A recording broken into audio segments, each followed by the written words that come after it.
Thank you for joining us with the news on QTV. My name is Diana Sumbwe. We take a look at stories making headlines. Minister of Energy Matthew Nkua says Zambia's electricity production currently stands at 2,900 megawatts.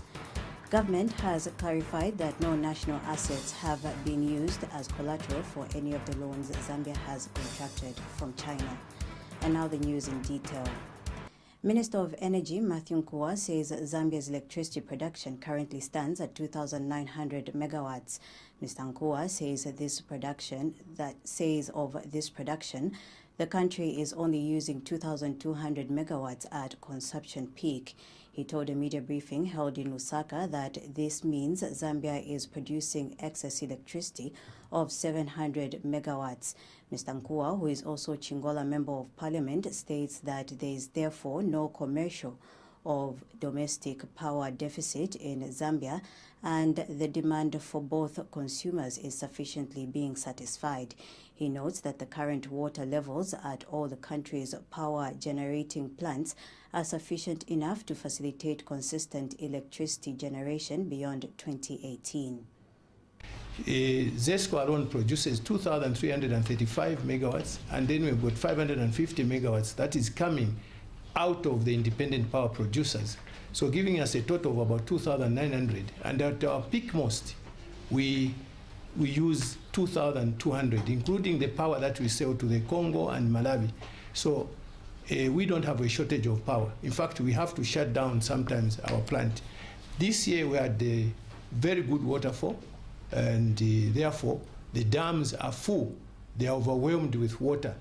We would like to even produce more power, but we've got no power deficit. And throughout this year, until maybe the next rainy season, if we get a drought, the situation may change. But we've got a bit of power mix now. We've got power that is coming from Mamba, for example, 300 megawatts, which is not hydro. And because of that, the 550 that we've got, it will help a lot. But we are not looking at any power shortage anytime soon. Thank you.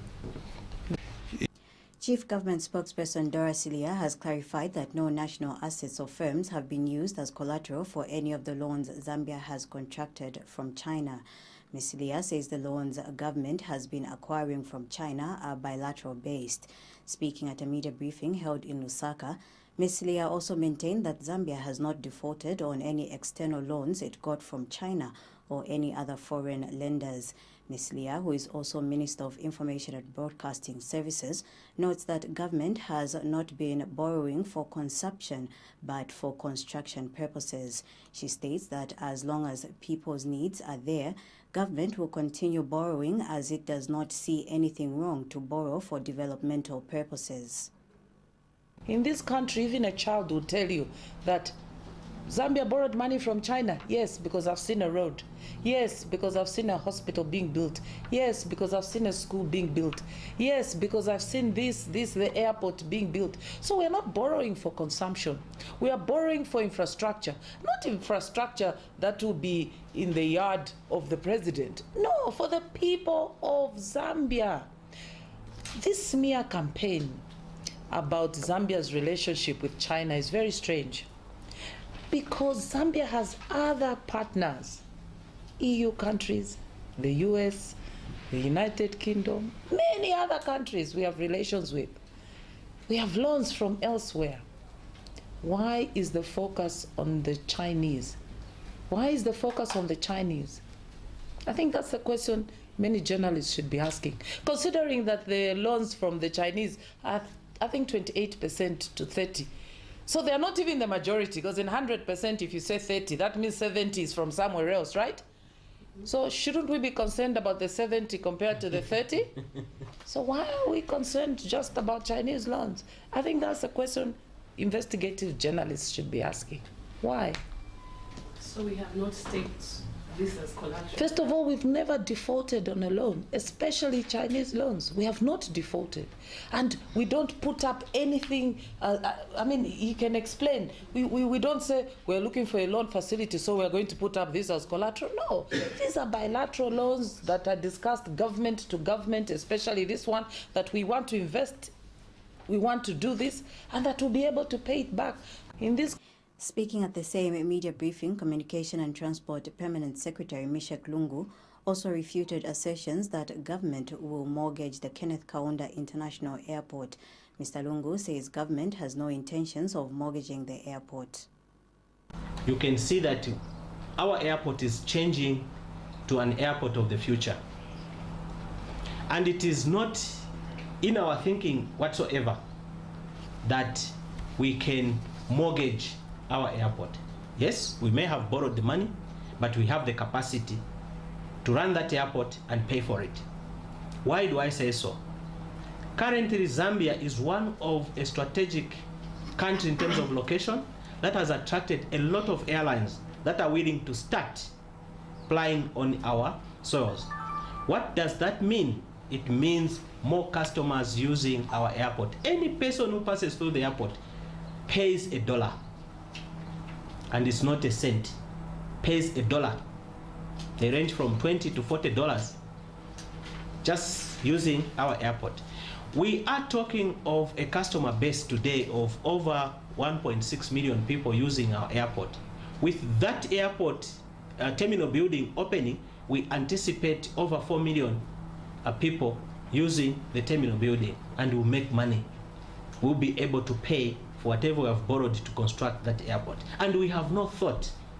And I want to thank the ministers, the two ministers that are here, to give me an opportunity to be with them at this press briefing to say the airport terminal building, the airport corporation is a Zambian company, and that Zambian company has been given an opportunity to perform, and it is performing very well. Government says the strengthening of the Zambia-China ties have over the years proved to be a double-edged sword, which has benefited the people of Zambia. Minister of Commerce Christopher Yaluma has referred to infrastructure development and socio-academic exchanges as some of the benefits that have been drawn from the ties of the two countries. Speaking when he officiated at the Partnership for Investment and Growth in Africa, Mr. Yaluma also observed that the intra-Africa trade and investment, PIGA, are vital to Africa's economic growth.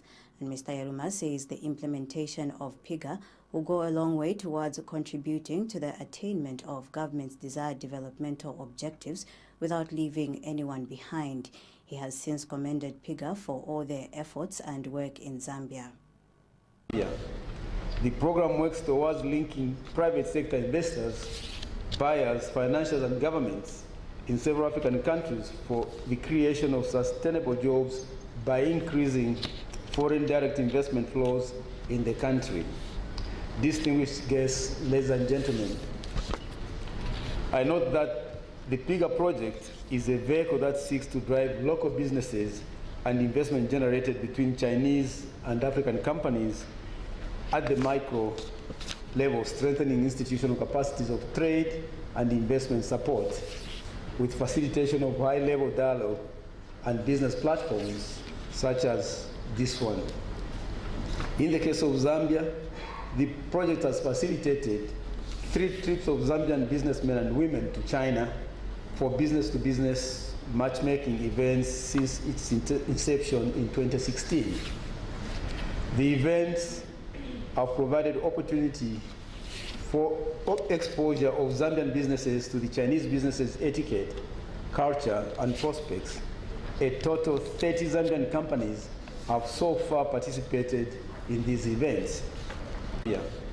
Speaking at the same event, International Trade Center ITC Deputy Executive Director Dorothy Ngambi Tembo said PIGA is an important initiative in addressing some of the critical issues that African countries face.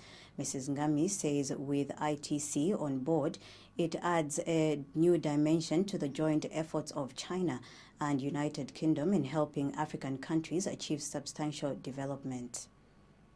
PIGA also provides timely and practical support to the implementation of the Zambian National Investment Promotion Strategy 2018 to 2022, launched recently in a number of ways. And I'll just give a few examples, some of which the Minister already alluded to.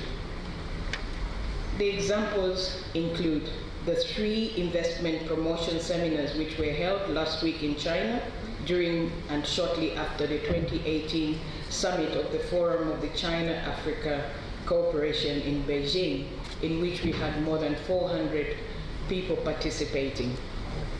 Another example is what the Honorable Minister said, which is the PIGA business-to-business event held last year in China in April. Again, there we had gathered approximately 400 participants, including a Zambian delegation of 29 business people. During this event, more than 475 one-on-one meetings were organized, during which a large amount of investment was discussed. Follow-up actions are being taken to translate the investment leads into deals with the support of the PIGA project. PIGA And Chinese ambassador to Zambia, Li Ji, says that China attaches great importance to the cooperation it has with Zambia in training human resource. Mr. Li notes that his country has so far provided scholarships for more than 900 Zambian students to study in China. Meanwhile, head for Department for International Development, DFID, Andrew Okenden, says through PIGA, the United Kingdom is committed to boost job creation in agro-processing and light manufacturing in Zambia. And one of the major decisions, I think, is to be prepared to be more open for Chinese cooperation. And this, for us, is very much encouraging. And secondly, programs, priorities have been put forward from the Zambian government to the Chinese, and we are discussing in the very serious manner to make the programs happen. The plan for the aspirations for the embassy is that we would like to make every bit of effort to make Zambia as a country of very important destination for trade and very important destination for investment. So our view overall is that Zambia has massive potential, and we're interested in that for 2 reasons as the UK. We're interested as a signatory to the development goals, the UN development goals, and we have a large development presence here. But we're also interested for our UK companies, and we're delighted to see Chinese companies interested in investing in agro-processing, light manufacturing, and exploring new business opportunities in Zambia, represented here in the room. And I'm aware that there are real opportunities for doing that with UK companies. And so please do reach out to the UK companies and High Commission here. The PIGA project seeks to increase exports and sustainable incomes from people living in poverty in Africa through greater integration into international value chains in agro-processing and manufacturing. The police in Mpongwe have recorded a warn and caution statement from Chieftainess Lesa of the Lamba-speaking people. This follows a boundary dispute that has ensued between her and Chief Mwinuna of the Lamba-speaking people. The news reports that Copperbelt Police Commissioner Charity Katanga, who confirmed the development in an interview, disclosed that the arrests have since been made so far. Mrs. Katanga says the arrests have been made in connection with the boundary dispute that has ensued between the two traditional leaders. She disclosed that police are currently mobilizing to have the suspects appear in court on Sunday, 5th of September last week. Unknown persons in Mpongwe Miwombo area allegedly sent by Chieftainess Lesa burnt to ashes a house and other properties in a bid to halt a meeting Chief Mwinuna was scheduled to address. A 28-year-old Zambian has been stoned to death by a group of enraged taxi and minibus drivers in South Africa's northwestern province's biggest city, Kaleidoscope, recently renamed to Matsolana. Rabson Zulu, holder of passport number 528427, is believed to have been first stabbed with a knife before he met his fate in the company of other 4 foreign nationals. According to the information made available to the Zambian mission in Pretoria, Mr. Zulu was murdered over the weekend in a case of alleged mistaken identity. Mr. Zulu is said to have been at a tuck shop located in Pinasdrop area where he had gone to buy washing powder when the mob of over 30 taxi and minibus drivers attacked him. It is alleged that this enraged mob, assisted by locals, wanted to carry out a revenge attack on an identified foreign national of West African origin for allegedly killing one of the taxi drivers. But after realizing that they had killed an innocent person, the mob fled the scene and no arrests have been made so far. Mr. Zulu's remains were deposited at Sepog government mortuary, awaiting repatriation to Zambia.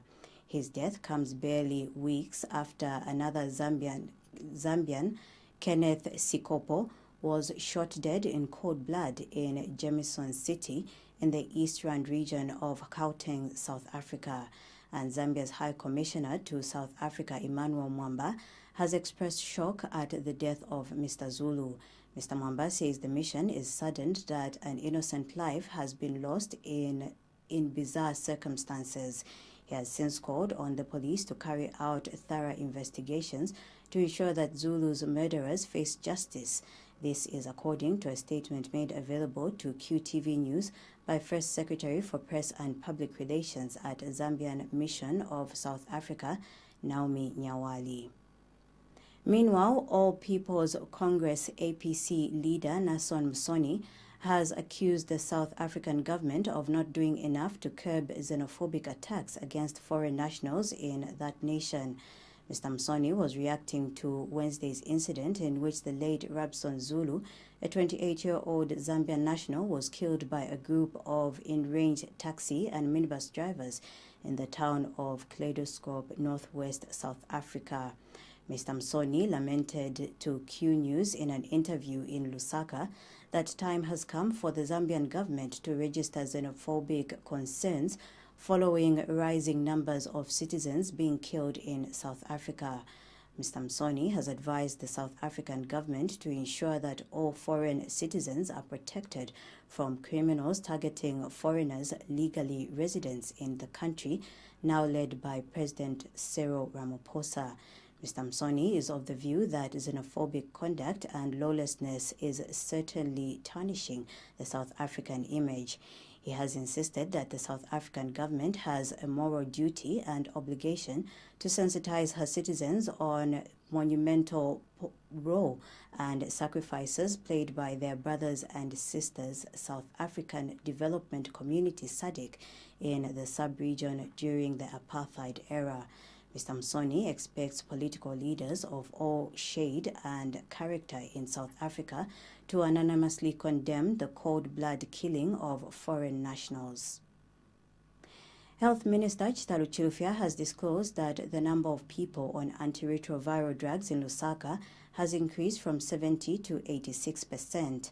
And Dr. Chilufya says government is on the right track to ensuring that there is an universal access to safe drugs manufactured locally.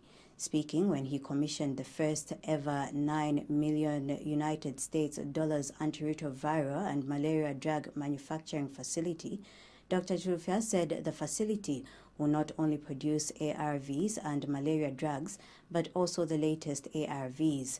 The health minister says the pharmaceutical manufacturing facility presents an opportunity for investors to offer their pharmaceutical products to neighboring countries and throughout the continent and beyond, considering that Zambia is now a land-linked country. He has since stated that government, through the Ministry of Health, is on track to attain the targets of epidemic control of HIV/AIDS through strengthening local manufacturing of drugs and strengthening the local supply of ARVs. Today, we're talking about getting medicines closer to the people. A priority we have in our pharmaceutical reforms is creating access to safe, high quality and efficacious drugs to our people. Universal access to safe and efficacious drugs is a critical goal we're pursuing by producing drugs locally. we are making progress in that scope. So we're getting the milestone because we commissioned a facility that will be producing antiretrovirals and antimalarials locally.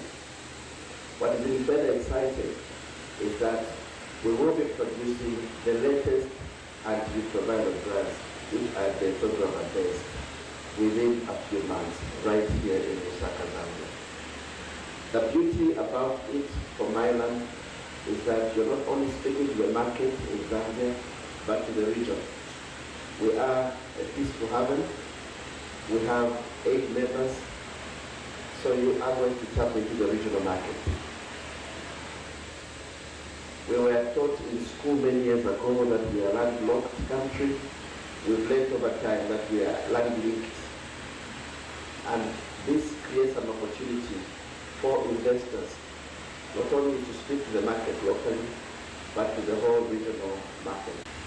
Meanwhile, United States Ambassador to Zambia Daniel Foot has called for transparency and accountability in the management of drugs and funding in the health sector as a way of attracting more investment in the sector. Now we believe, and I may be a little bit biased, but U.S. technology is the strength of the American economy, and our companies deliver exceptional value for money. We see Mylan, which is an American company, investment here in Zambia as a huge signal of American firms' capacity to invest in value-added manufacturing here in the Zambian economy. Now that being said, the future of Zambia, as I mentioned a moment ago, is private sector investment. The United States, our other international partners and donors, or the Zambian government are not the key to the economic future of Zambia. It is private sector investment. As a result, I encourage and urge my Zambian partners. Unfortunately, the Ministry of Health is not the key amongst these ones. To continue to work to create better conditions for private investment here in Zambia, increase transparency, streamline application processes and regulations, commitment of better certainty for investors over tax regimes, and a crackdown and better mitigation of corruption. The opening of this facility here is another testament to the value we place on the close ties between Zambia and the United States, and the importance of open trade between not only our two countries, but between India and other partners of Zambia. And Mylan President Ravij Malik has emphasized that Mylan's global HIV initiative is one of the company's key priorities. Government has expressed concern that high lending interest rates have continued to hamper growth and development of micro, small and medium enterprises in Zambia. Finance Minister Margaret Mwanakatwe says government through the central bank will, however, continue to engage commercial banks in a bid to address this situation.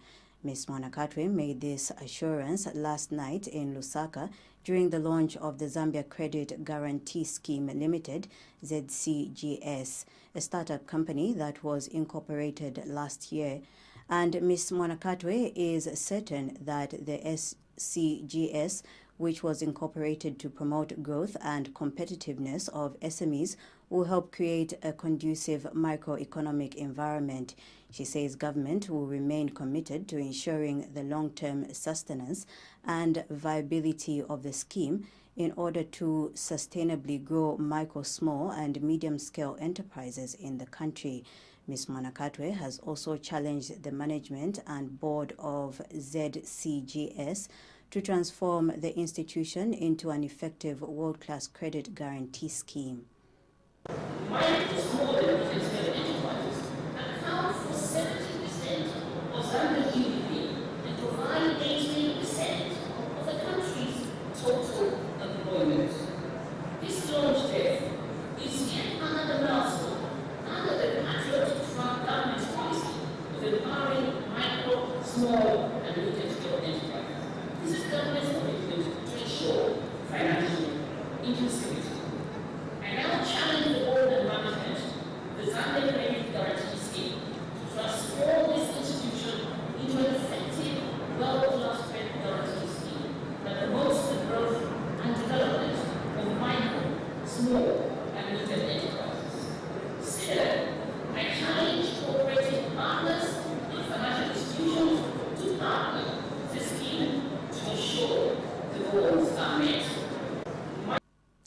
Speaking at the same launch, International Trade Center ITC Executive Director Arancha Gonzalez pledged to help the Zambian government implement the scheme.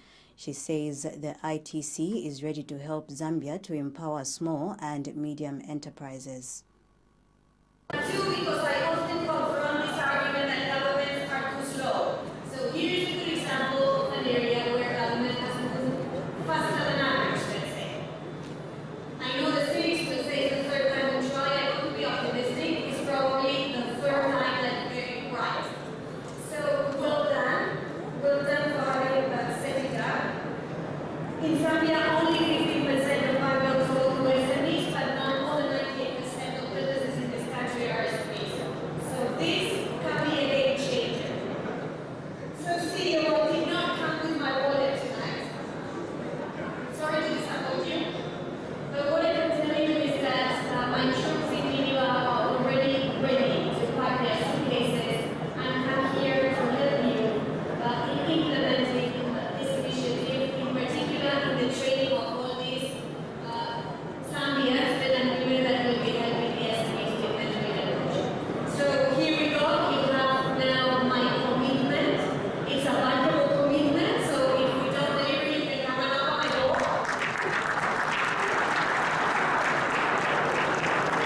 Hopefully you don't have to do that. Thanks again for making the International Trade Center be part of this event. We're here in March for a conference on green finance that we organized together with the government of Zambia and the Africa Guarantee Fund. This is a good result that we take back with us to Geneva. Thanks too, because And ZCGS chairperson Chishamwana Katwe has assured government that the scheme will strive to maintain the highest standards of transparency and accountability. The government of the Republic of Zambia is recognizing the growing gap between large corporates that are able to access financing easily and cheaply on the one hand, and viable micro, small and medium scale enterprises that are virtually starved of affordable financing on the other. The established Zambia Credit Guarantee Scheme as an interlocutory financial policy instrument and initiative in support of this policy of accelerating progress towards an inclusive, stable, and competitive financial sector.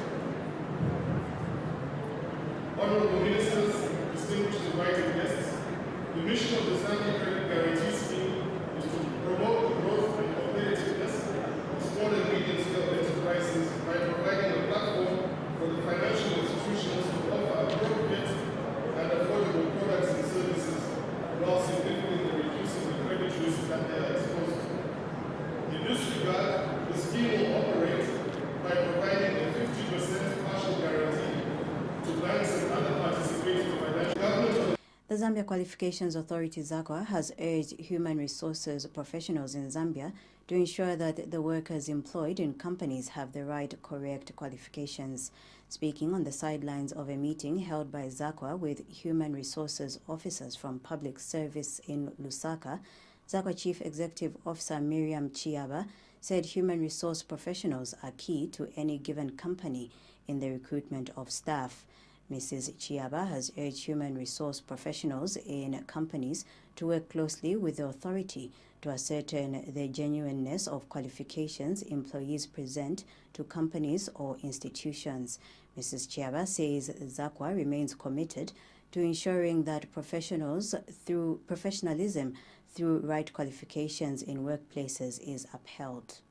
Because when we look at the HR profession, they are very key in who is employed in any job, in any organization. So what we did today is we went to public service, we invited everyone. So we had ministry representation, we had civil service representation, civil service commission representation, we had captains of industry, different private sector institutions represented here. And the whole idea is, as we start and continue with promoting genuine qualifications, we feel that, and we know that the HR people are very key, so that when they sit in their offices and they want to recruit, they should make sure that the person they are recruiting has a genuine qualification, has a qualification from an accredited institution. has a qualification that is going to be put at the correct level of the qualifications framework. So even if somebody comes with a diploma, if that qualification is actually a certificate, they should be able to call on the Zambia Qualifications Authority to help them evaluate the standard of that qualification. Even if that qualification is coming from outside the country, they should be able to come to us and we will assist them evaluate. Not just evaluate, we will also confirm for them whether the qualification that that person has presented for employment is genuine. Because the Civil Society for Poverty Reduction CSPR Executive Director Patrick Nshindano is predicting difficulty ahead of the 2019 national budget as social service delivery will be constrained due to lack of fiscal space. Mr. Nshindano has expressed worry that smooth execution of the 2019 national budget will all be frustrated by heightened debt levels and sluggish economic growth. The CSPR Executive Director has told Q News that sufficient resource allocation to key areas will prove to be a challenge in the 2019 national budget. Mr. Nshindano says in this regard, the government, through the Ministry of Finance, should ensure that resources allocated to social protection, namely health, water development and sanitation, and education, are not compromised. He also wants the Zambian government to stimulate private sector growth as an engine of development. The Nervous Mumba-led MMD is disappointed by media reports suggesting that its leader was convicted in the case he was facing 2 counts of abuse of authority of office. Spokesperson Kefas Mukuka says such media reports are misleading as Dr. Mumba was never convicted despite the magistrate court finding him guilty and handing him an absolute discharge. Dr. Mukuka says with that ruling of the court, Dr. Mumba has in fact assumed a clean record. In a walk-in interview with QTV News, Dr. Mukuka says as far as his party understands issues of law, an absolute discharge in layman's language entails that an accused person has been acquitted. Dr. Mukuka says this also effectively means that Dr. Mumba is eligible to contest an election. He states that his party is in this case advising media houses that published contrary stories on Dr. Mumba's case to in future consult before publishing anything they do not fully comprehend. That the judge who presided over the matter gave Dr. Mumba an absolute discharge. In layman's language, it simply means that he was acquitted. Not only that, it further states that he's as clean as a white handkerchief. Now we are taken aback with some of these media houses who carried very alarming and misleading stories, which unfortunately were leading stories at that particular day. We wish to warn them sternly that before they carry out stories, they need to consult their respective legal counsels to avoid being taken to court or being sued, as it were. We've enjoyed a very good working relationship with our colleagues in the media, whose friendship wouldn't want to be distorted because of certain ways of reporting. That said, once again, we are appealing to our colleagues in the media to carry thorough research and thorough consultations with their lawyers before they mislead innocent members of the public on matters they may not fully understand. Lusaka Provincial Education Officer PEO Christopher Sinkamba has directed all Education Board Secretaries DEBs in the province to enhance their supervisory role in all schools. Mr. Sinkamba says this is in a quest to ensure effective learning in all schools for better results.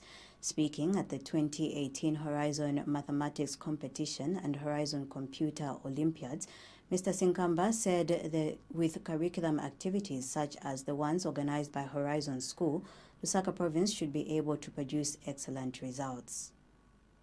Going forward, my office shall ensure that you continue to receive the necessary support, the organization of these two very important events. Ladies and gentlemen, statistically, our learners from Lusaka province tried to do relatively well in the national examinations last year due to combined efforts of educators both from the private and public schools. With programs like these ones, we are hopeful that next year we shall witness improved performance from all our learners within our province. I take this opportunity to urge all of you, the District Education Board Secretaries, to strengthen your supervisory roles within your respective districts for effective teaching and learning. Going forward, And Horizon School Deputy Board Chairperson Leslie Mbula has observed the need to encourage enhanced educational research among school-going children. Mr. Mbula says competitions such as the Horizon Computer Olympiads and the Horizon Mathematics Competition have the ability to improve the country's science and mathematics.